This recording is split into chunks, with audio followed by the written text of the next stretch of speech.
If Rabbi Tzadok of Jerusalem had been able to nourish himself for 40 years by sucking at a fig, he, Ichanochem, could surely abstain from glutting for a week.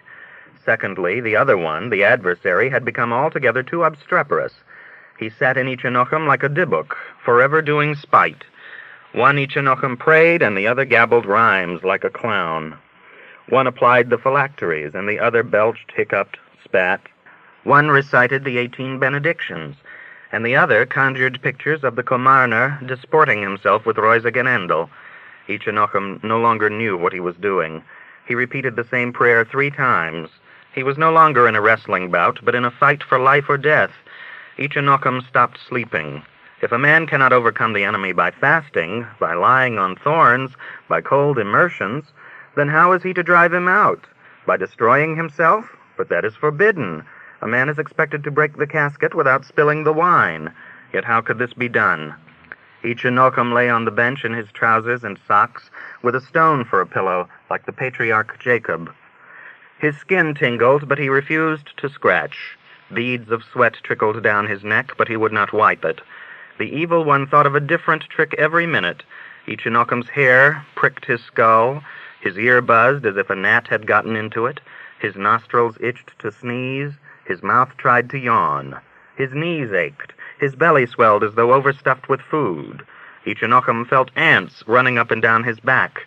He muttered in the dark, "Go on, torment me, tear at my flesh." For a while the other relented, and Ichanochem dozed off. A huge frog opened its maw, ready to swallow him. The church bell rang out. Ichanochem started up, trembling. Was there a fire or some other disaster? He waited for the bell to ring again, but there was only a distant hollow echo. Ichanochem felt a need to urinate. He stood by the pail, but nothing came. He washed his hands, preparing to say the prayer proper for the occasion, but the urge returned. He felt a burning and a throbbing. His entrails contracted with cramps. A bitterness flooded his mouth, as on the verge of vomiting. "Shall I take a drink of water?" Ichanochem asked himself. He went to the stool where a pitcher stood, half filled with water for ritual hand-washing, and turned it over reluctantly. One of his socks became wet. "I'll not give in to him," Ichanochem whispered. "Show a dog a finger and he'll snap up the whole hand." Ichanochem stretched out again on his bench, his limbs numb. The pains and aches, the gnawing hunger, the dryness of thirst had suddenly vanished. He was neither asleep nor awake. The brain was thinking, but Ichanochem did not know what it thought. The other, the spiteful one, was gone, and there was once again only one Ichanochem. He was no longer divided. "Am I dying?" he asked himself. All fear of death had disappeared. He was ready to go. When a funeral is held on Friday afternoon, he thought, the newly dead is spared interrogation and torture by the Black Angel. Ichanochem watched his strength ebbing away. His mind slipped over a stretch of time, leaving a blank. It was as if Pura, the angel of forgetfulness, had plucked out a piece of Ichanocchem's memory. He marveled at it in the dark. The lapse may have lasted a minute, an hour, or a day and a night. Ichanochem had once read a story about a bewitched young man who bent over a barrel to dip some water, and when he straightened up it was 70 years later. Suddenly Ichanochem was petrified. Something began to stir in the dark by the door, a coiling wisp of vapor, airy and misty. Ichanochem was so astonished that he forgot to be frightened. A figure loomed up, an apparition with head and shoulders, neck and hair, a woman. Her face seemed to glow with its own light. Ichanochem recognized her, Reusagenendel. The upper part of her body was now quite distinct. The face swayed as if trying to speak. The eye sockets grinned. Below, the phantasm trailed off in ragged wisps and shreds. Ichanochem heard his own voice. "What do you want?" He tried to rise, but his legs were numb and heavy. The specter flowed toward him, dragging its tail of slime like a chick prematurely breaking out of its shell. "The primeval substance," something cried in Ichanochem. He recalled the psalm, "Thine eyes did see my substance, yet being unperfect." He wanted to speak to the night creature, but he was robbed of the power of speech. For a time he watched dumbly as she approached, half woman, half shapeless ooze, a monstrous fungus straining to break away from its root, a creature put together in haste. After a while she began to melt away. Pieces dropped from her. The face dissolved, the hair scattered, the nose stretched out and became a snout, as in the mannequins that people put on their windowsills in winter to mock the frost. She spat out her tongue. Reusagenendel vanished, and the sun flashed in the east, sharp as a knife. Bloody stains spattered the walls, the ceilings, the floor.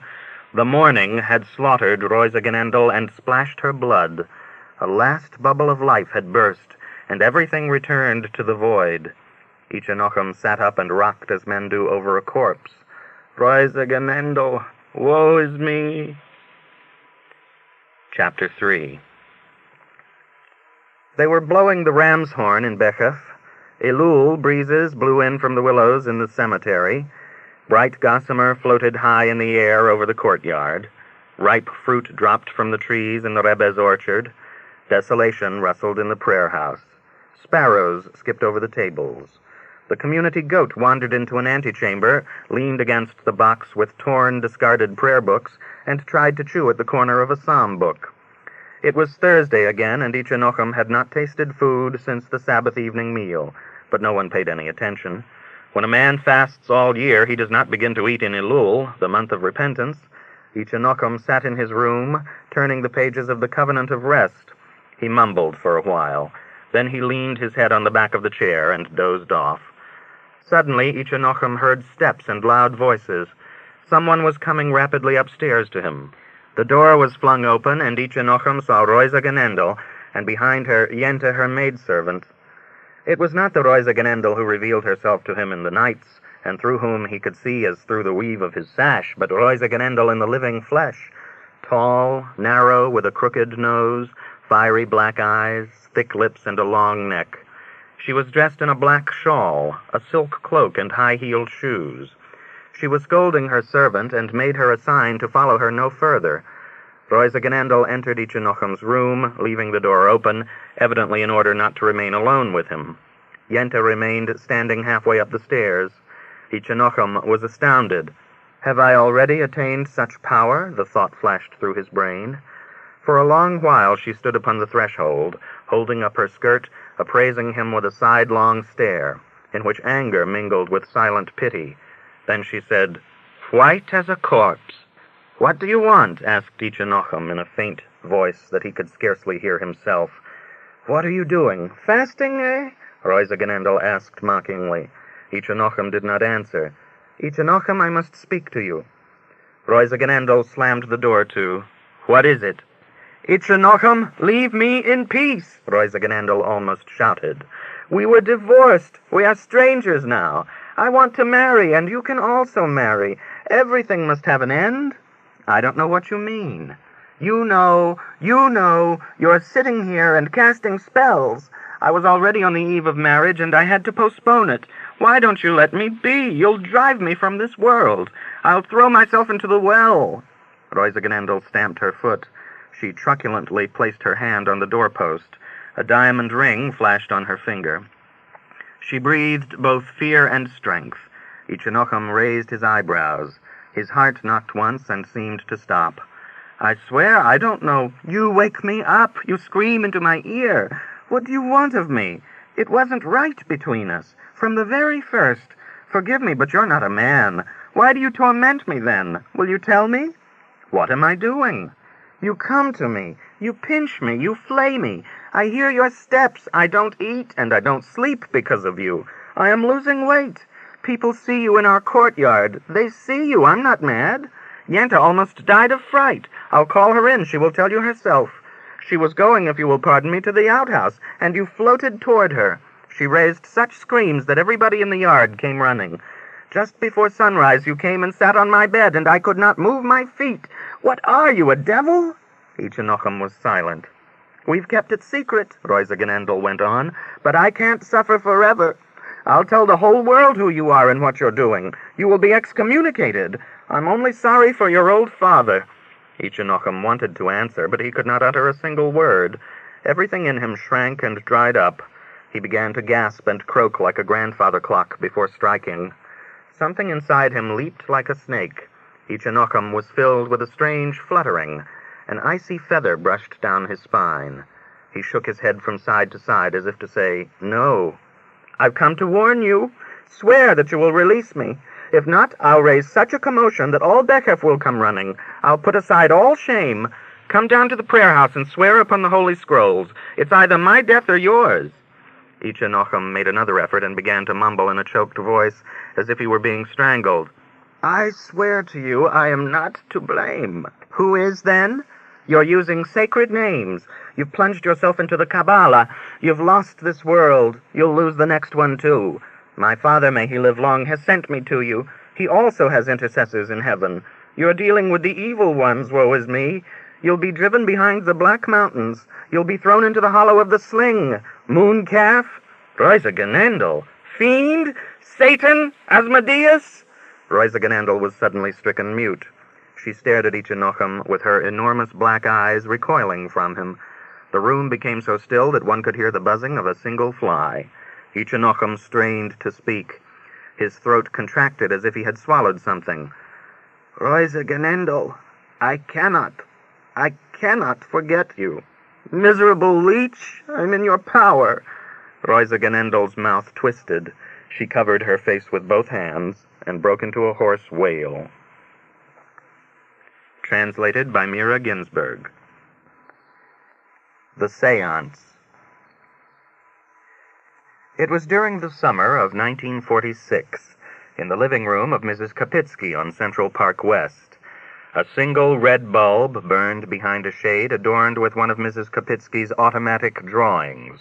Circles with eyes, flowers with mouths, goblets with fingers. The walls were all hung with Lotta Kapitsky's paintings, which she did in a state of trance, and at the direction of her control, Bhagavad Krishna, a Hindu sage supposed to have lived in the 4th century. It was he, Bhagavad Krishna, who had painted the peacock with the golden tail, in the middle of which appeared the image of Buddha. The otherworldly trees hung with elf-locks and fantastic fruits. The young women of the planet Venus with their branch-like arms, and their ears from which stretched silver nets, organs of telepathy. Over the pictures, the old furniture, the shelves with books, there hovered reddish shadows. The windows were covered with heavy drapes. At the round table on which lay a Ouija board, a trumpet, and a withered rose, sat Dr. Tzorak Kalischer. Small, broad-shouldered, bald in front and with sparse tufts of hair in the back, half yellow, half gray. From behind his yellow bushy brows peered a pair of small, piercing eyes. Dr. Kalischer had almost no neck. His head sat directly on his broad shoulders, making him look like a primitive African statue. His nose was crooked, flat at the top, the tip split in two. On his chin sprouted a tiny growth. It was hard to tell whether this was a remnant of a beard or just a hairy wart. The face was wrinkled, badly shaven, and grimy. He wore a black corduroy jacket, a white shirt covered with ash and coffee stains, and a crooked bow tie. When conversing with Mrs. Kapitsky, he spoke an odd mixture of Yiddish and German. "What's keeping our old friend Bhagavad Krishna? Did he lose his way in the spheres of heaven?" "Dr. Kalischer, don't rush me," Mrs. Kapitsky answered. "We cannot give them orders. They have their motives and their moods. Have a little patience." "Well, if one must, one must." Dr. Kalischer drummed his fingers on the table. From each finger sprouted a little red beard. Mrs. Kapitsky leaned her head on the back of the upholstered chair and prepared to fall into a trance. Against the dark glow of the red bulb, one could discern her freshly dyed hair, black without luster, waved into tiny ringlets. Her rouged face, the broad nose, high cheekbones, and eyes spread far apart and heavily lined with mascara. Dr. Kalischer often joked that she looked like a painted bulldog. Her husband, Leon Kapitsky, a dentist, had died 18 years before, leaving no children. The widow supported herself on an annuity from an insurance company. In 1929, she had lost her fortune in the Wall Street crash, but had recently begun to buy securities again on the advice of her Ouija board, planchette, and crystal ball. Mrs. Kapitsky even asked Bhagavad Krishna for tips on the races. In a few cases, he had divulged in dreams the names of winning horses. Dr. Kalischer bowed his head and covered his eyes with his hands, muttering to himself as solitary people often do, "Well, I've played the fool enough. This is the last night. Even from Kreplach one has enough." "Did you say something, Doctor?" "What? Nothing. When you rush me, I can't fall into the trance." "Trance, schmance," Dr. Kalischer grumbled to himself. "The ghost is late, that's all. Who does she think she's fooling? Just crazy. Meshuggah." Aloud he said, "I'm not rushing you. I've plenty of time. If what the Americans say about time is right, I'm a second Rockefeller." As Mrs. Kapitsky opened her mouth to answer, her double chin, with all its warts, trembled, revealing a set of huge false teeth. Suddenly she threw back her head and sighed. She closed her eyes and snorted once. Dr. Kalischer gaped at her questioningly, sadly. He had not yet heard the sound of the outside door opening, but Mrs. Kapitsky, who probably had the acute hearing of an animal, might have. Dr. Kalischer began to rub his temples and his nose, and then clutched at his tiny beard. There was a time when he had tried to understand all things through his reason, but that period of rationalism had long passed. Since then, he had constructed an anti-rationalistic philosophy, a kind of extreme hedonism which saw in eroticism the Ding an sich, and in reason the very lowest stage of being, the entropy which led to absolute death. His position had been a curious compound of Hartmann's ideas of the unconscious with the Kabbalah of Rabbi Isaac Luria, according to which all things, from the smallest grain of sand to the very Godhead itself, are copulation and union. It was because of this system that Dr. Kalischer had come from Paris to New York in 1939, leaving behind in Poland his father, a rabbi, a wife who refused to divorce him, and a lover, Nella, with whom he had lived for years in Berlin and later in Paris. It so happened that when Dr. Kalischer left for America, Nella went to visit her parents in Warsaw. He had planned to bring her over to the United States as soon as he found a translator, a publisher, and a chair at one of the American universities. In those days, Dr. Kalischer had still been hopeful. He had been offered a cathedra in the Hebrew University in Jerusalem. A publisher in Palestine was about to issue one of his books. His essays had been printed in Zurich and Paris. But with the outbreak of the Second World War, his life began to deteriorate. His literary agent suddenly died, his translator was inept, and to make matters worse, absconded with a good part of the manuscript, of which there was no copy. In the Yiddish press, for some strange reason, the reviewers turned hostile and hinted that he was a charlatan. The Jewish organizations which arranged lectures for him canceled his tour. According to his own philosophy, he had believed that all suffering was nothing more than negative expressions of universal eroticism. Hitler, Stalin, the Nazis who sang the Horst Wessel song and made the Jews wear yellow armbands, were actually searching for new forms and variations of sexual salvation. But Dr. Kalischer began to doubt his own system and fell into despair. He had to leave his hotel and move into a cheap furnished room. He wandered about in shabby clothes, sat all day in cafeterias, drank endless cups of coffee, smoked bad cigars, and barely managed to survive on the few dollars that a relief organization gave him each month.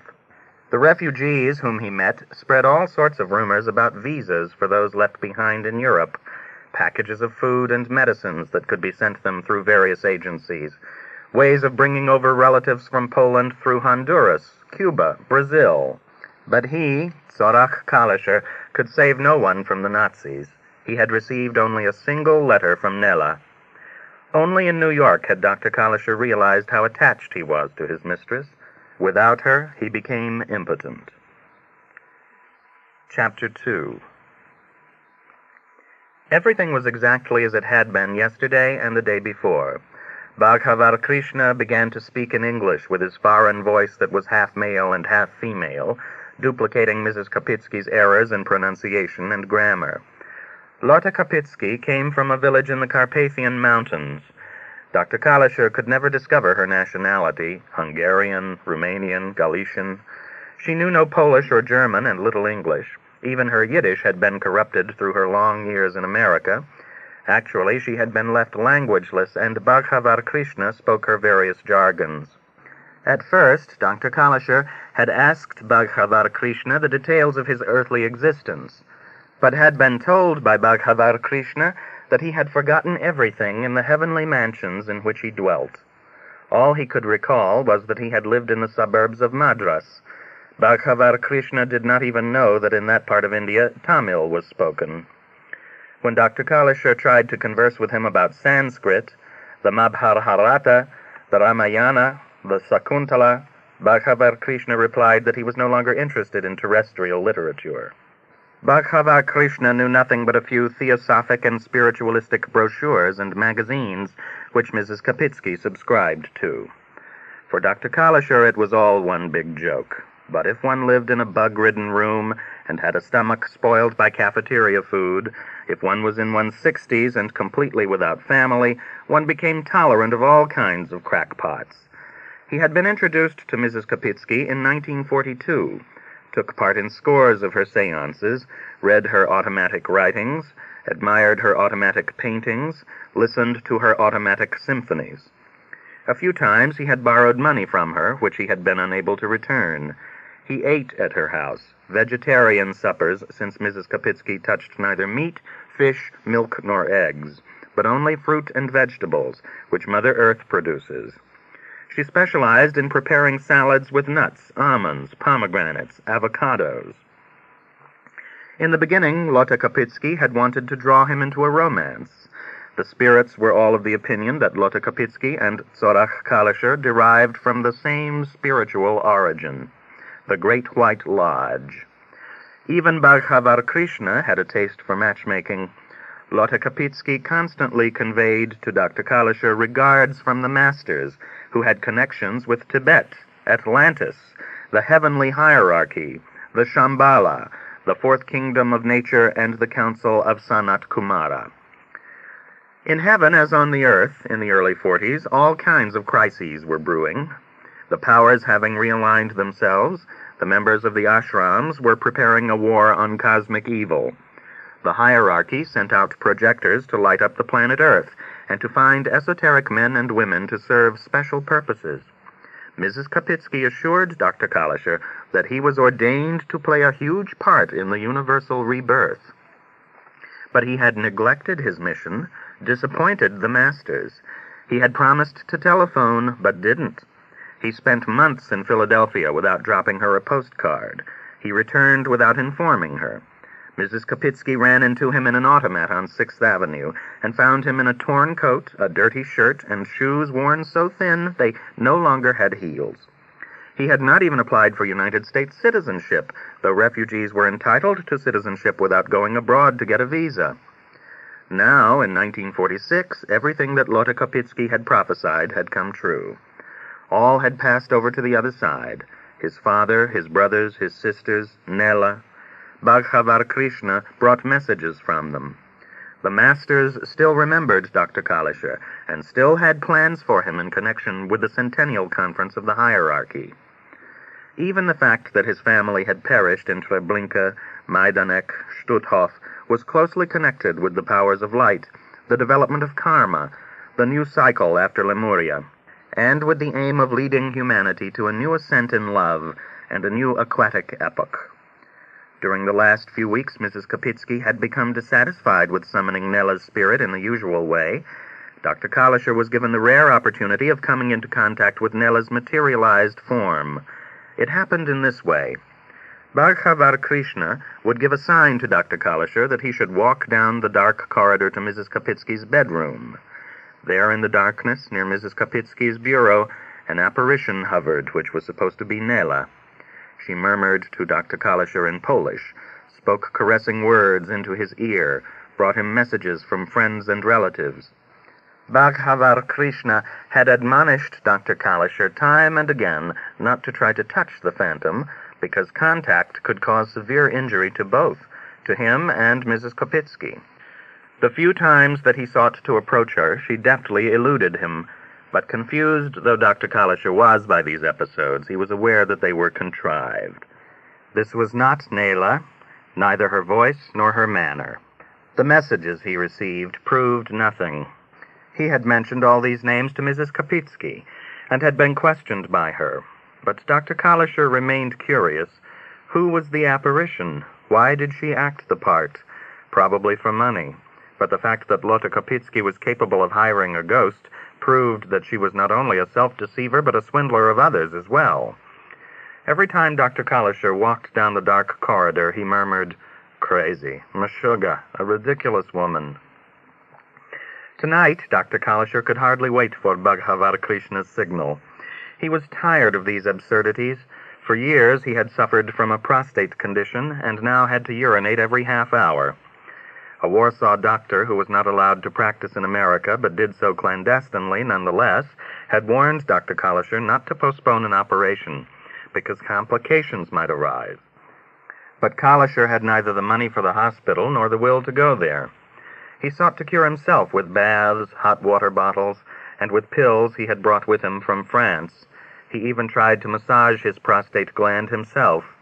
As a rule, he went to the bathroom the moment he arrived at Mrs. Kopitsky's, but this evening he had neglected to do so.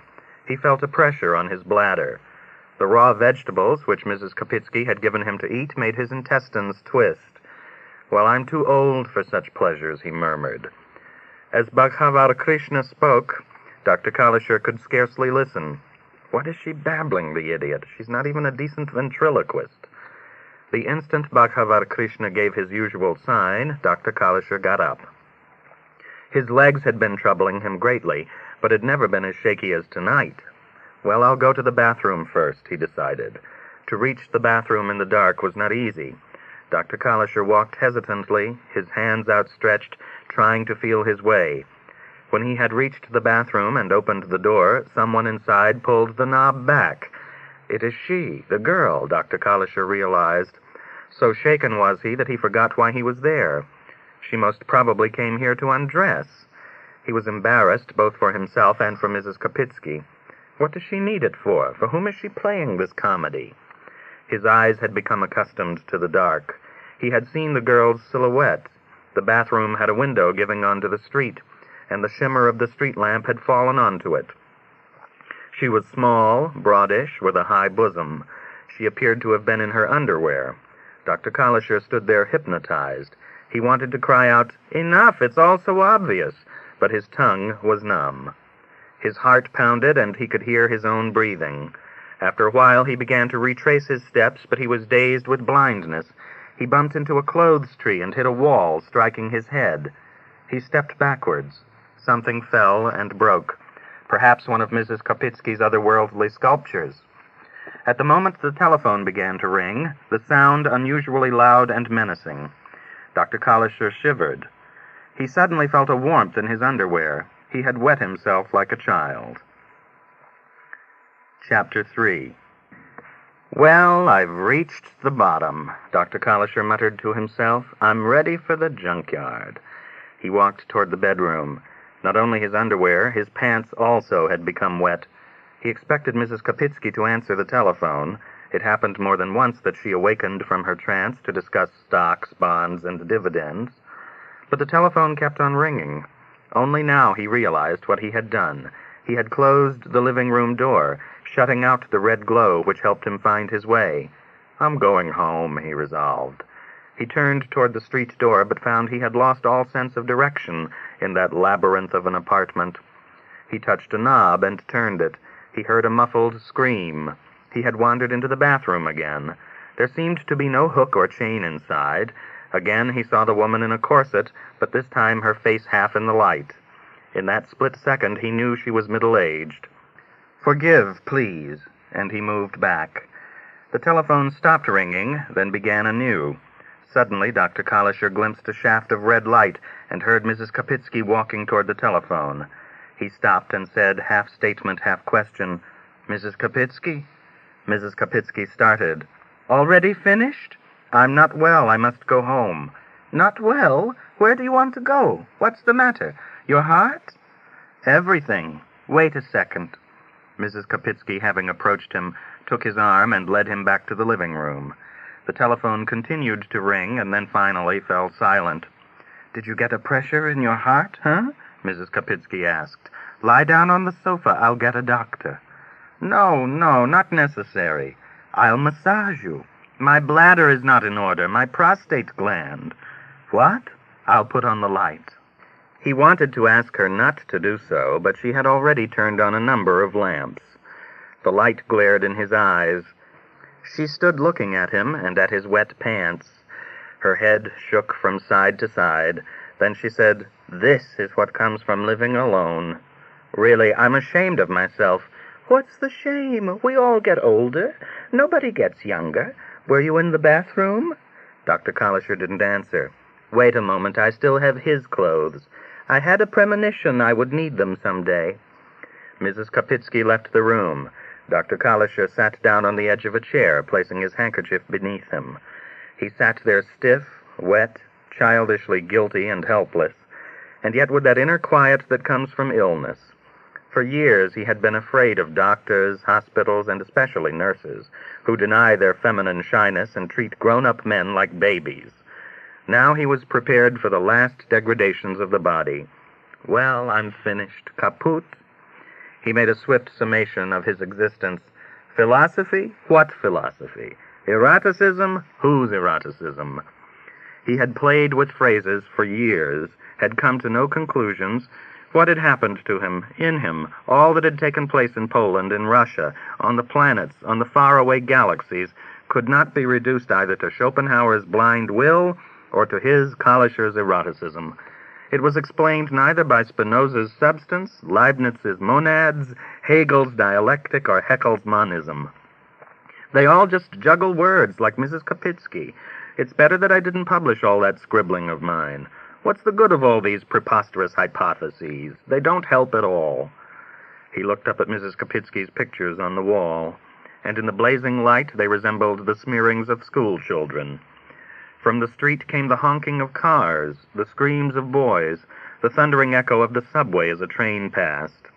The door opened, and Mrs. Kopitsky entered with a bundle of clothes, a jacket, pants, and shirt, and underwear. The clothes smelled of mothballs and dust. She said to him, "Have you been in the bedroom?"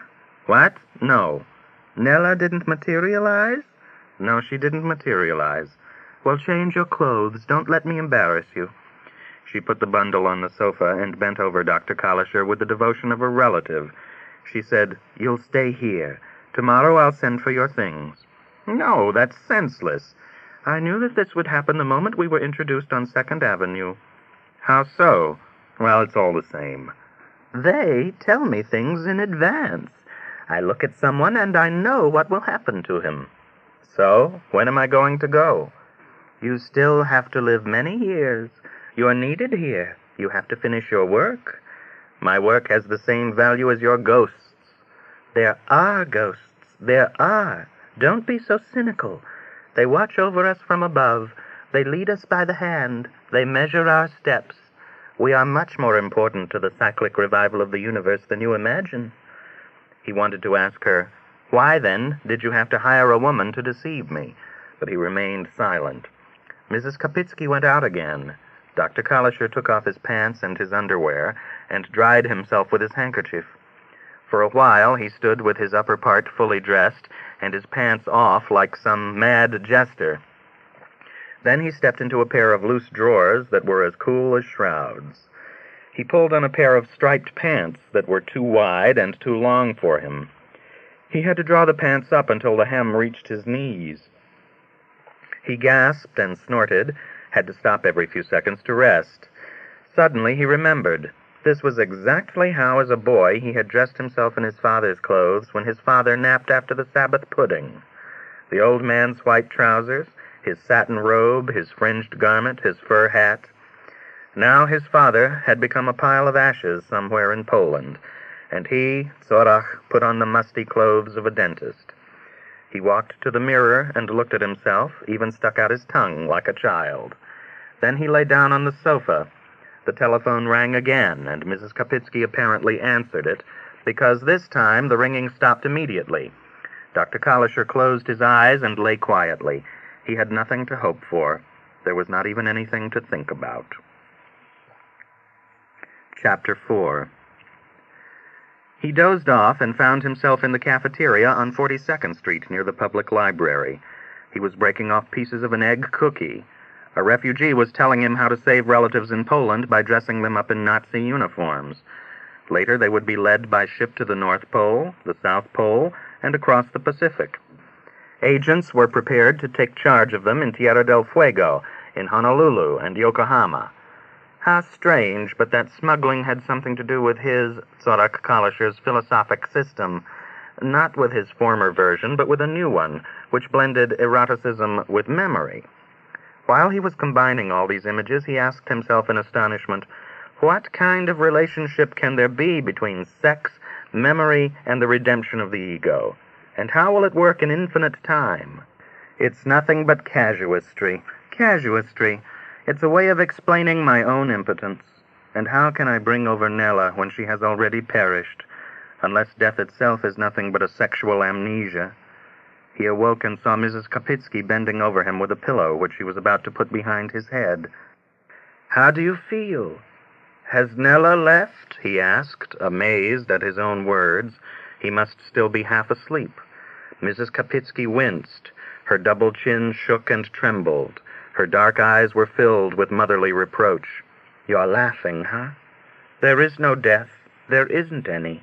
We live forever, and we love forever. This is the pure truth. Translated by Roger H. Klein and Cecil Hemley. The Slaughterer. Yoina Meyer should have become the Kolomir rabbi. His father and his grandfather had both sat in the rabbinical chair in Kolomir. However, the followers of the Kuzmir court had set up a stubborn opposition. This time they would not allow a Hasid from Trisk to become the town's rabbi. They bribed the district official and sent a petition to the governor. After long wrangling, the Kuzmir Hasidim finally had their way and installed a rabbi of their own. In order not to leave Yonah Meyer without a source of earnings, they appointed him the town's ritual slaughterer. When Yonah Meyer heard of this, he turned even paler than usual. He protested that slaughtering was not for him. He was soft-hearted. He could not bear the sight of blood. But everybody banded together to persuade him. The leaders of the community, the members of the Trisk synagogue, his father-in-law, Reb Getz Frampola, and Reitze Dosche, his wife. The new rabbi, Reb Sholem Levi Halberstam, also pressed him to accept. Reb Sholem Levi, a grandson of the Sonst rabbi, was troubled about the sin of taking away another's livelihood. He did not want the younger man to be without bread. The Trisk rabbi, Reb Yaakov Leibele, wrote a letter to Yonah Meyer, saying that man may not be more compassionate than the Almighty, the source of all compassion. When you slaughter an animal with a pure knife and with piety, you liberate the soul that resides in it. For it is well known that the souls of saints often transmigrate into the bodies of cows, fowl, and fish to do penance for some offense. After the rabbi's letter, Yonah Meyer gave in. He had been ordained a long time ago. Now he set himself to studying the laws of slaughter as expounded in the Grain of the Ox, the Shulchan Aruch, and the commentaries. The first paragraph of the Grain of the Ox says that the ritual slaughterer must be a God-fearing man, and Yonah Meyer devoted himself to the law with more zeal than ever. Yonah Meyer, small, thin, with a pale face, a tiny yellow beard on the tip of his chin, a crooked nose, a sunken mouth, and yellow, frightened eyes, set too close together, was renowned for his piety. When he prayed, he put on 3 pairs of phylacteries, those of Rashi, those of Rabbi Tam, and those of Rabbi Sherira Gaon. Soon after he had completed his term of board at the home of his father-in-law, he began to keep all fast days and to get up for midnight service. His wife, Reitze Dosche, already lamented that Yonah Meyer was not of this world. She complained to her mother that he never spoke a word to her and paid her no attention, even on her clean days. He came to her only on the nights after she had visited the ritual bath once a month. She said that he did not remember the names of his own daughters. After he agreed to become the ritual slaughterer, Yonah Meyer imposed new rigors upon himself. He ate less and less. He almost stopped speaking. When a beggar came to the door, Yonah Meyer ran to welcome him and gave him his last groschen. The truth is that becoming a slaughterer plunged Yonah Meyer into melancholy, but he did not dare to oppose the rabbi's will. It was meant to be, Yoinameyer said to himself. It was his destiny to cause torment and to suffer torment. And only heaven knew how much Yoinameyer suffered. Yoinameyer was afraid that he might faint as he slaughtered his first fowl, or that his hand might not be steady. At the same time, somewhere in his heart, he hoped that he would commit an error. This would release him from the rabbi's command. However, everything went according to rule. Many times a day, Yoinameyer repeated to himself the rabbi's words, "A man may not be more compassionate than the source of all compassion. The Torah says, 'Thou shalt kill of thy herd and thy flock as I have commanded thee.'" Moses was instructed on Mount Sinai in the ways of slaughtering and of opening the animal in search of impurities. It is all a mystery of mysteries, life, death, man, beast. Those that are not slaughtered die anyway of various diseases, often ailing for weeks or months. In the forest, the beasts devour one another. In the seas, fish swallow fish. The Kolomir poorhouse is full of cripples and paralytics who lie there for years, befouling themselves. No man can escape the sorrows of this world. And yet Yoinameyer could find no consolation. Every tremor of the slaughtered fowl was answered by a tremor in Yoinameyer's own bowels. The killing of every beast, great or small, caused him as much pain as though he were cutting his own throat. Of all the punishments that could have been visited upon him, slaughtering was the worst. Barely 3 months had passed since Yoinameyer had become a slaughterer, but the time seemed to stretch endlessly. He felt as though he were immersed in blood and lymph. His ears were beset by the squawking of hens, the crowing of roosters, the gobbling of geese, the lowing of oxen, the mooing and bleating of calves and goats. Wings fluttered, claws tapped on the floor. The bodies refused to know any justification or excuse. Everybody resisted in its own fashion, tried to escape, and seemed to argue with the Creator to its last breath. And Yoinameyer's own mind raged with questions. Verily, in order to create the world, the Infinite One had had to shrink his light. There could be no free choice without pain. But since the beasts were not endowed with free choice, why should they have to suffer? Yoinameyer watched, trembling, as the butchers chopped the cows with their axes and skinned them before they had heaved their last breath. The women plucked the feathers from the chickens while they were still alive. It is the custom that the slaughterer receives the spleen and tripe of every cow. Yoinameyer's house overflowed with meat. Reitzadosha boiled soups in pots as huge as cauldrons. In the large kitchen there was a constant frenzy of cooking, roasting, frying, baking, stirring, and skimming. Reitzadosha was pregnant again, and her stomach protruded into a point. Big and stout, she had 5 sisters, all as bulky as herself. Her sisters came with their children. Every day his mother-in-law, Reitzadosha's mother, brought new pastries and delicacies of her own baking.